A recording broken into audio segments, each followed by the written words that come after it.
This first dome, and of course there have been two domes atop the Capitol, this first dome by Charles Bulfinch, architect of the Capitol at the time as well, was made of wood and copper. And reading the history, the Congress was so concerned about the number of very significant fires in the Capitol building at the time and really wanted to get rid of that potential fire hazard. That's one of the reasons that led to this new cast iron and fireproof dome. We've awarded a construction contract.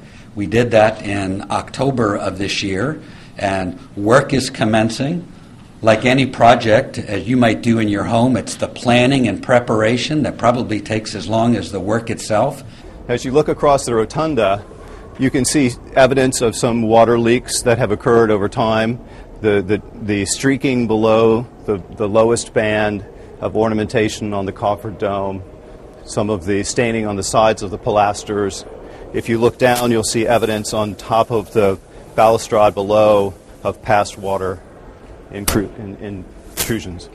Our goal here is to preserve as much of the original material as possible, and that's why the lock and stitch technique that we're using to stitch the original pieces back together is so important to our restoration efforts, because we want to save as much of the historic artifact as we can. If you look at the top plate, there are a series of through bolts that hold the railing together, and those bolts go through the balusters all the way down to a base plate.